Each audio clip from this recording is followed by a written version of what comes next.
వాళ్ళ రైతులకు బోనస్ ప్రకటించాలని చెప్పి 2,500 రూపాయలు మద్దతు ధర ఇవ్వాలని చెప్పి భారతీయ జనతా పార్టీ గత నుంచి డిమాండ్ చేస్తా ఉన్నది.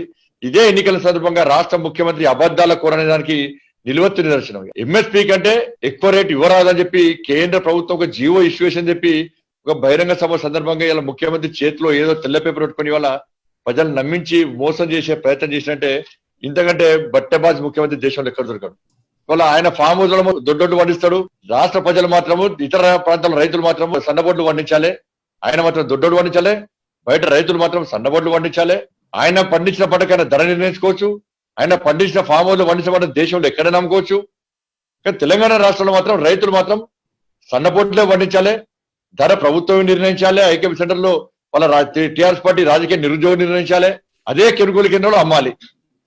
ద్వంద్వ విధానాలు, ఒక నియంత పాలన, ఒక నియంత పోకడలతో ఇవాళ తెలంగాణ రైతాంగాన్ని ఇలా ఇబ్బంది పడుతున్నటువంటి విషయాన్ని ఒకసారి రైతాంగం గుర్తుంచుకోవాల్సిన అవసరం ఉంది. ఇవాళ 125 కోట్ల రూపాయలు ఇవాళ కేంద్ర ప్రభుత్వము భూసార పరీక్ష నిర్వహించమని చెప్పి తెలంగాణ రాష్ట్ర ప్రభుత్వానికి ఇస్తే ఇలా గద్దలక గుండెనక్కలక దూసుకునే రాష్ట్ర ముఖ్యమంత్రి కనీసం తెలంగాణ రాష్ట్రంలో ఎక్కడ కూడా భూసార పరీక్ష నిర్వహించకుండా వాళ్ళ రైతులు ఇబ్బంది పెట్టే ప్రయత్నం చేస్తే ఇప్పుడు కూడా కొనుగోలు ప్రారంభం కాకుండా వాళ్ళ కనీస మద్దతు ధర లేకుండా వాళ్ళ రైతులందరూ ఇబ్బంది పడుతున్న పరిస్థితిని ఒక్కసారి గుర్తుంచుకోవాలి. ఇప్పటికే అకాల వర్షాల వల్ల, వడగల వాన వల్ల రైతాంగం ఇబ్బంది పడుతుంటే వ్యవసాయమే చేసుకునే పరిస్థితి ఒక ప్రమాదకర పరిస్థితి తెలంగాణ రాష్ట్రంలో ఉంటే ఇంత కూడా రాష్ట్ర ముఖ్యమంత్రి రైతాంగం విషయంలో ఒక స్పష్టమైన విధి విధానాన్ని ఇలా ఇప్పటికీ ప్రకటిస్తలేడు. వాళ్ళ ఎల్ఆర్ఎస్ పేరుతో ఇలా ప్రజలు వేధించే ప్రయత్నం చేస్తున్నాడు.